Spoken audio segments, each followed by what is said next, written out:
my proper title. Okay. That is the Associate Center Director for Strategic Initiatives in the FDA Center for Drugs. And yes, I'm Theresa Mullin, and now it's my opportunity. Please hold your applause until my presentation. You might want to take that back. Okay, so all right, let's see if I can figure this out. All right, so I want to just say it's a pleasure to be here with you today. First of all, can you hear me? Okay. It's a pleasure to be here. I think this is the first in-person presentation that I've done in since March of 2020. So I can't even keep track of the years. We were just talking about this, but this is our 2022 annual workshop for the RDCA-DAP, and we're very pleased at FDA to be associated with this and supporting it. And so I'm just going to go through what, for this audience, I wanted to say welcome to the people in the room. Thank you for, if you were able to be here in person, and a big welcome to the people who are joining us virtually. For many of us, that's still how we're operating in many settings. And so it's really good that you're able to join us as well. So I'm just going to begin with a little bit of an overview again of the challenges in rare disease drug development, which are probably very familiar with everyone here and online. And then a little bit about the expedited programs that FDA has available that we're able to offer to in rare disease drug development, as well as other unmet needs, and how we're able to use those. The strong pipeline that we're seeing in terms of rare disease drug development, but also some of the problems that we see this platform, the data analytics platform, we think can really help us address some of those challenges. So with that, we'll go to the next slide here. And so this is to begin with some of the challenges, not all, but we have to start with the translational research piece and disease characterization. And this is where some of the challenges, you might say, begin. What's known about a disease and its natural history that needs to be understood. And are there well-designed or diagnostic tests to really tell whether someone has a particular disease? Rare disease patients can spend a certain amount of time just trying to get the right diagnosis, right? And then what causes the disease? Now, for small populations, and I think Ed touched on this as well, the small size and great variability within populations for rare diseases create an additional challenge for this rare disease characterization. The available tests are often pioneered by researchers who are focused on their research and not necessarily standardizing tests. And so those results may not be as reliable as we would like to see from a regulatory standpoint. And there's a need for clear data standards to be used. And again, that's something that is often not in there already in the infrastructure supporting rare disease drug development, to the extent there is an infrastructure. And from the patient's perspective, what do we understand? What are the disease manifestations that matter the most? How does that vary across patients with the same disease? And can that be reliably measured? What constitutes a meaningful change in those conditions? And what are the available treatments, if any? So these are challenges that are true for every disease development program, drug development program, I should say, but particularly so for rare diseases. Oh. Try again. Oh, there you go. So now let's move on a little bit to the clinical development, which poses some additional challenges. What's the available supply of the investigational drug? Have you got the safety results on preclinical studies, animal studies, for example? Do we understand if it's safe enough to test in humans? And then in terms of study design, to really generate the needed evidence, are the endpoints well defined? Do we account for patient population variability in those designs of trials? The timescale for disease progression may be such that it's hard to have a trial to capture that within the length of a typical clinical trial. and what is the enrollment target, and how can you ensure achieving that target and retaining those patients, not having them drop out of the study.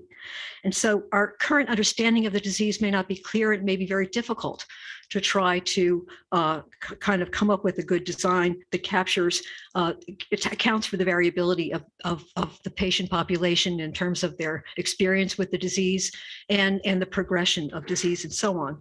And novel trial designs may be needed. We do have a number of expedited programs, and because of the situation for the clinical context for rare diseases, they often would qualify, and we can take advantage of using these programs. There's the Fast Track program, and that would facilitate development and expedite review of drugs to treat serious conditions and unmet needs, and it's applied in cases where no therapy exists, or there's a therapy that might potentially be much better than what's available. Breakthrough designation is really given for drugs intended to treat a serious condition where there's preliminary clinical evidence that indicates that the drug may demonstrate a substantial improvement over the available therapies and on clinically significant endpoints. Priority review is something the FDA can designate for an application that's been submitted if it's believed that if approved, it would provide significant improvement in the safety or effectiveness of a treatment, diagnosis, or prevention of the condition. And that typically results in a shorter review time frame, 4 months shorter.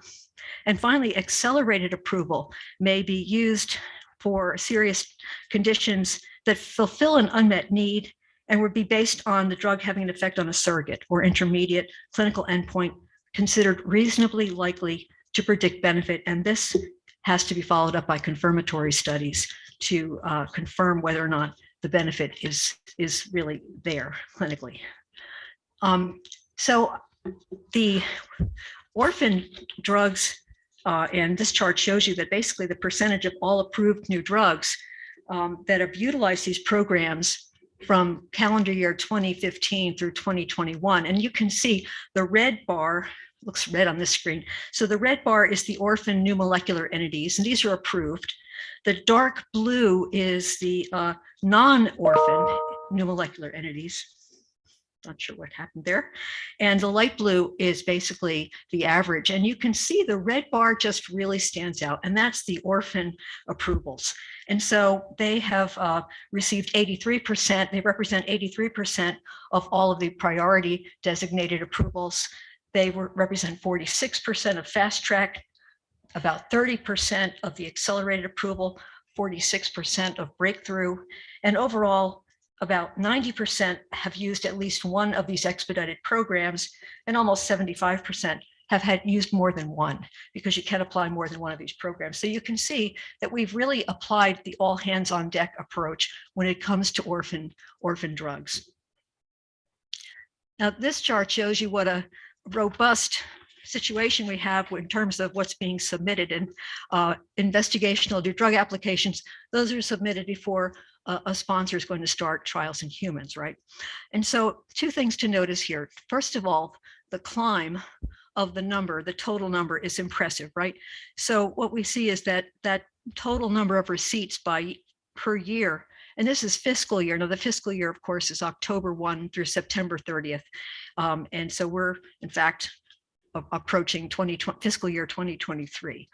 But this is fiscal year 2015 through fiscal year 2021.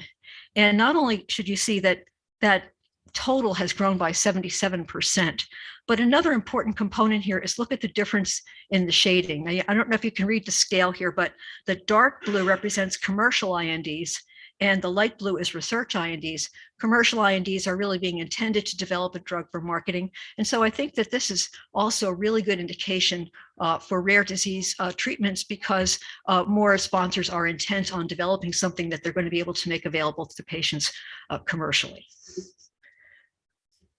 I'm trying to go to my next slide here. So you can see we're paying a lot of attention to these submissions, and we work closely and follow these programs very closely. And there are some issues and challenges that are often seen with these applications, and it's not surprising based on those basic challenges that I talked about at the beginning of my presentation. And so what we see is that the rare disease population variability in the symptoms and severity and progression pose a challenge to distinguish the potential effect of the investigational new drug. How do you net that out when you've got so much variability in the treatment arm and the control arm? Clinical outcome assessments and endpoints that are used can be poorly designed and lack precision, or they're otherwise create concerns for us about the validity and reliability of those measures and the interpretability of those measures. The use of laboratory tests and biomarkers that have not been validated or standardized similarly creates problems in trying to understand and interpret the data. The clinical trials can be too short relative to the time of measurable disease progression. And so we don't have the evidence that we need to really show whether effectiveness is there. It may be that a longer period is needed. It may be that the drug may have an effect, but it's not captured in the trial if the trial is too short. And the trials may be underpowered. There are not enough people enrolled, or there's not enough people stay in the trial, or they're otherwise uninformative.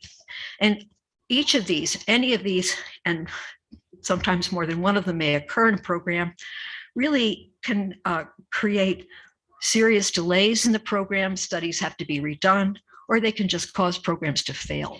And we would really like to avoid both of those outcomes. We know that often there's basically one good shot. There may trial, the trial that's done, we wouldn't want it to have to be redone if it could be planned well, et cetera, from the beginning. That's what we'd really like to see.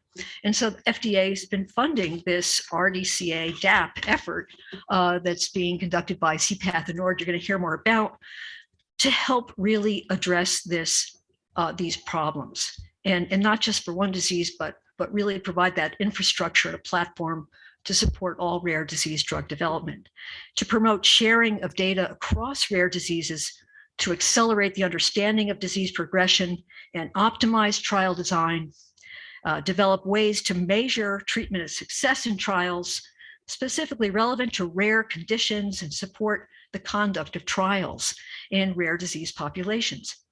Now, this is not going to be a success without all the stakeholders. And so that means the people in this room and the people who are listening to this and listening to this the webinar version or the virtual version of this.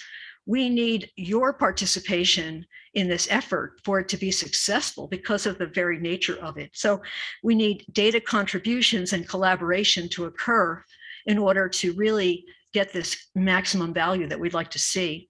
And the data collectors and holders of information, that includes industry, academia, patient groups, who can contribute data to this pre-competitive platform and utilize pooled data in the platform to inform and increase the chances of success in drug development programs in their disease area.